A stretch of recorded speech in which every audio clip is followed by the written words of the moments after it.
بسم اللہ الرحمن الرحیم۔ السلام علیکم، آپ دیکھ رہے ہیں الف نیوز اور میں ہوں آپ کے ساتھ ماجد علی۔ شامل کرتے ہیں آج کی ون لائن ہیڈ لائنز۔ اسرائیل پر راکٹوں کی بارش۔ حزب اللہ لبنان نے شمالی مقبوضہ فلسطین میں صہیونی فوج کے ٹھکانوں کو نشانہ بنایا۔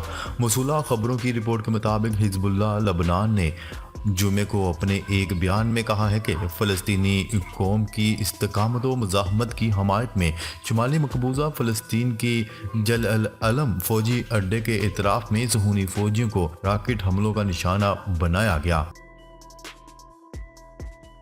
القسام بریگیڈ کا اسرائیل کو دندان شکن جواب۔ فلسطین کی تحریک حماس کے القسام بریگیڈز نے شمالی مقبوضہ فلسطین میں صہیونی حکومت کے 2 فوجی اڈوں پر میزائل حملوں کی خبر دی ہے۔ ایرانی خبرساں ادارے کی رپورٹ کے مطابق القسام بریگیڈز نے اپنے بیان میں کہا ہے کہ غزہ کی پٹی میں عام شہریوں کی نسل کشی اور جنوبی لبنان کے مضافات میں صہیونی حکومت کے ہاتھوں استقامت کے مجاہدین اور کمانڈروں کی ٹارگٹ کلنگ کے جواب میں القسام بریگیڈز کے جوانوں نے جنوبی لبنان میں صہیونی حکومت کے 2 فوجی اڈوں اور شمالی مقبوضہ فلسطین میں بیت الحلل فوجی اڈے کو 40 گراڈ میزائلوں سے حملے کا نشانہ بنایا ہے۔ رمضان کے دوران مسجد اقصی میں نماز پر پابندی لگانے پر غور۔ اسرائیل میں انتہائی دائیں بازو کی سیکیورٹی وزیر بن گوئر کے بیان کے بعد اسرائیلی حکومت کے ترجمان نے بھی جمعرات کو کہا ہے کہ اسرائیل اب بھی رمضان المبارک کے دوران مسجد اقصی میں داخلے پر ممکنہ پابندیوں کا مطالبہ کر رہا ہے۔ حکومتی ترجمان نے صحافیوں کو بتایا کہ یہ مسئلہ اب بھی کابینہ میں زیر بحث ہے۔ حتمی فیصلہ سیکیورٹی اور صحت عامہ کو مد نظر رکھ کر کیا جائے گا۔ تائیوان نے اپنی آبدوز تیار کر لی۔ تائیوان نے اپنی بنائی گئی ناروال نامی دفاعی آبدوز کو پانی میں اتار دیا۔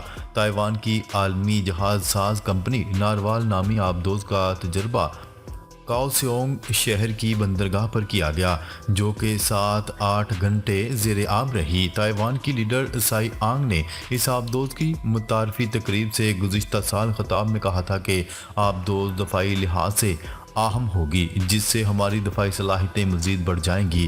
چینی امور دفاع کے ترجمان نے اس تجربے پر تنقید کرتے ہوئے کہا ہے کہ تائیوان جتنا چاہے اسلحہ تیار کر لے، چینی فوج کی دفاعی قابلیتوں اور قومی سالمیت کا مقابلہ نہیں کر سکتی۔ سعودی عرب کی امداد لینے والے فلسطینیوں پر حملے کی مذمت، امریکہ کو تشویش۔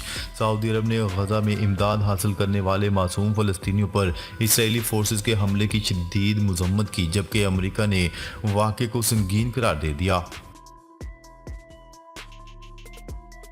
چین جدید گاڑیوں سے جاسوسی کا کام لے سکتا ہے، امریکی صدر نے خبردار کر دیا۔ امریکی صدر جو بائیڈن نے خبردار کرتے ہوئے کہا ہے کہ معاشی معاملات میں غیر معمولی احتیاط لازم ہے۔ چین کے عزائم بہت خطرناک ہے، اس معاملے میں ذرا سی بھی کوتاہی کسی بھی بڑے نقصان سے دوچار کر سکتی ہے۔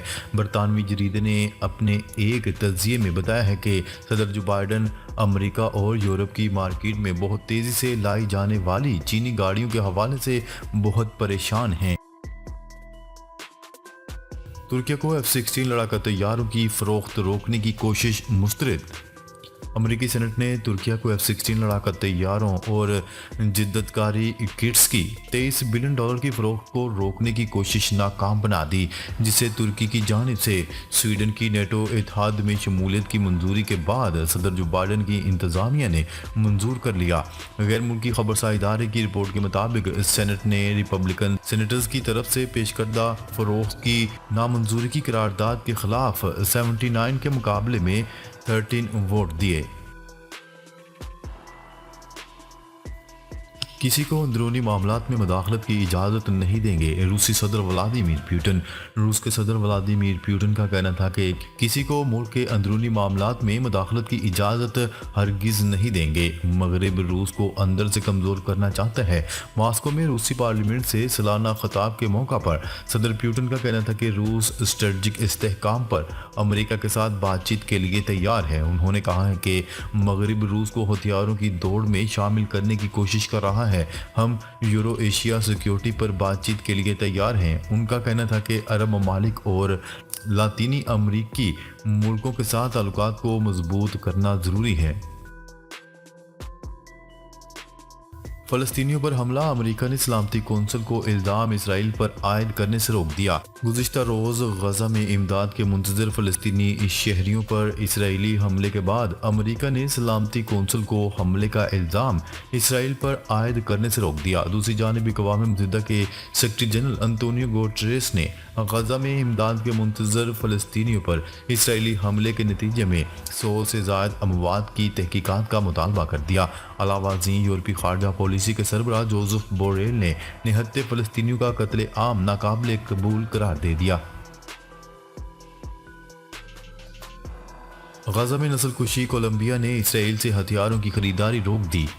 کولمبیا نے غزہ میں امدادی سامان کے منتظر فلسطینیوں پر اسرائیلی فوج کی فائرنگ کو نسل کشی قرار دیتے ہوئے صہیونی ریاست سے ہتھیاروں کی خریداری روک دی۔ عالمی خبرساز ادارے کی رپورٹ کے مطابق کولمبیا کے صدر نے امدادی اشیاء کے لیے جمع ہونے والے فلسطینیوں پر فائرنگ کا ذمہ دار اسرائیلی وزیر اعظم نیتن یاہو کو قرار دیتے ہوئے احتجاجاً اسرائیل سے اسلحے کی خریداری کو معطل کرنے کا اعلان کر دیا۔ کولمبیا کے صدر نے سماجی رابطے کی ویب سائٹ پر لکھا کہ خوراک لینے کے لیے پہنچنے والے 100 سے زائد فلسطینیوں پر اسرائیلی وزیر اعظم نیتن یاہو نے گولیاں چلوائیں، جو نسل کشی ہے۔ اقوام متحدہ، فرانس اور اسپین کی اسرائیلی جارحیت کی مذمت، تحقیقات کا مطالبہ۔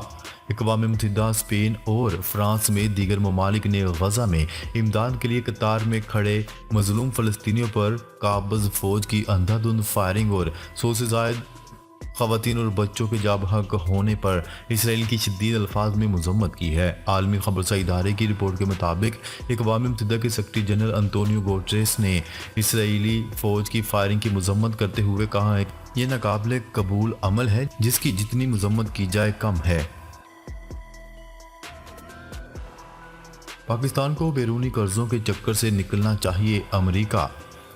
امریکی محکمہ خارجہ کے ترجمان سے پوچھا گیا کہ پی ٹی آئی کے بانی نے سیاسی استحکام یقینی بنانے کے سلسلے میں بین الاقوامی مالیاتی فنڈ IMF سے رجوع کیا ہے، جبکہ پاکستان کو شدید معاشی بحران سے بچنے کے لیے مارچ میں $2 ارب کی ضرورت ہے، تو IMF سے عمران خان کے رجوع کرنے اور انتخابی دھاندلی سے متعلق امور میں امریکہ کیا سوچتا ہے، تو انہوں نے جواباً کہا کہ ہم قرضوں اور انٹرنیشنل فائنانسنگ کے منحوس چکر سے نکلنے کی پاکستانی کوششوں کی حمایت کرتے ہیں۔ امریکی ترجمان نے مزید کہا کہ پاکستان کے حقیقی استحکام کے لیے اس کی حکومت یا معیشت کا استحکام ناگزیر ہے۔ نئی حکومت کو معاشی ترجیحات کا تعین کر کے ان پر بھرپور توجہ دینا ہوگی، کیونکہ اگلے کئی سال تک پاکستانی معیشت کا مستحکم رہنا انتہائی بنیادی اور قومی ضرورت ہے۔ غزہ میں اب تک 25,000 سے زائد خواتین اور بچے مارے جا چکے ہیں، امریکی وزیر دفاع۔ امریکی وزیر دفاع کا کہنا تھا کہ غزہ میں اب تک 25,000 سے زائد خواتین اور بچے مارے جا چکے ہیں۔ امریکی وزیر دفاع لائیڈ آسٹن کانگریس اجلاس میں شریک تھے، جس میں رکن کانگریس رو کھنہ نے ان سے غزہ میں اسرائیلی حملوں کے نتیجے میں مارے جانے والے فلسطینیوں کے بارے میں سوال کیا۔ امریکی وزیر دفاع نے تصدیق کی کہ غزہ میں 7 اکتوبر سے اب تک اسرائیلی حملوں کے نتیجے میں اب تک 25,000 سے زائد خواتین اور بچے مارے جا چکے ہیں۔ بعد ازاں رکن کانگریس رو کھنہ نے پریس کانفرنس کرتے ہوئے کہا کہ اسرائیل کو کسی بھی قسم کے ہتھیار اور گولہ بارود کی منتقلی بین الاقوامی قوانین کی خلاف ورزی ہے۔ ملک کے مختلف حصوں میں بارش کا سلسلہ شروع، سردی میں اضافہ۔ وفاقی دارالحکومت سمیت ملک کے مختلف علاقوں میں بارش کا سلسلہ شروع ہو گیا، جس کے باعث سردی کی شدت میں ایک بار پھر اضافہ ہو گیا۔ اسلام آباد اور گردنواں میں رات سے ہلکی بارش کا سلسلہ جاری ہے، جس کے باعث موسم خوشگوار اور سردی کی شدت میں ایک بار پھر اضافہ ہو گیا۔ الیکشن کمیشن کا صدارتی الیکشن 9 مارچ کو کروانے کا فیصلہ۔ الیکشن کمیشن آف پاکستان کی طرف سے صدارتی الیکشن کا شیڈیول جاری کر دیا گیا۔ ای سی پی نے صدارتی الیکشن 9 مارچ کو کروانے کا فیصلہ کر لیا۔ صدارتی الیکشن کے لیے 2 مارچ دن 12 بجے تک کاغذات جمع کروائے جا سکیں گے۔ الیکشن کمیشن کے مطابق کاغذات نامزدگی کی اسکروٹنی 4 مارچ کو ہوگی۔ صدارت کے امیدواروں کی فہرست 5 مارچ کو 1 بجے آویزاں کی جائے گی اور 9 مارچ کو صدارتی الیکشن ہوگا۔ انٹر بینک میں ڈالر 279 روپے کا ہو گیا۔ انٹر بینک میں ڈالر مزید سستا ہو گیا۔ اس طرح پاکستانی روپے کی قدر مزید مضبوط ہو گئی۔ کاروبار کے آغاز پر ڈالر کی قدر میں 11 پیسے کی کمی ہوئی۔ انٹر بینک میں ڈالر 279 روپے میں ٹریڈ ہو رہا ہے۔ پی ٹی آئی انٹرا پارٹی الیکشن مؤخر کروانے کے لیے الیکشن کمیشن میں درخواست دائر۔ پی ٹی آئی انٹرا پارٹی الیکشن مؤخر کرنے کے لیے الیکشن کمیشن میں درخواست دائر کر دی گئی۔ چیئرمین شپ کے لیے جمع کاغذات نامزدگی مسترد ہونے پر درخواست گزار نے الیکشن کمیشن سے رجوع کر لیا۔ درخواست گزار نوید انجم خان نے موقف اختیار کیا کہ بطور P T I worker chairmanship کے لیے کاغذات نامزدگی جمع کروائے۔ لاہور ویسٹ مینجمنٹ کمپنی کی وزیر اعلیٰ پنجاب سے لاہور میں کوڑا ٹیکس لگانے کی سفارش۔ وزیر اعلیٰ پنجاب مریم نواز کو ایل ڈبلیو ایم سی کی جانب سے پیش کی گئی سفارشات میں کہا گیا ہے کہ لاہور میں کوڑا اٹھانے کے لیے فی گھر سے ماہانہ 250 روپے سے 2000 روپے تک ٹیکس عائد کیا جائے۔ سینٹ کی خالی ہونے والی نشستوں پر ضمنی انتخابات کا شیڈیول جاری۔ الیکشن کمیشن آف پاکستان نے سینٹ کی مختلف ارکان کی قومی و صوبائی اسمبلی کے رکن کے طور پر حلف اٹھانے سے خالی ہونے والی نشستوں پر ضمنی انتخابات کا شیڈیول جاری کر دیا۔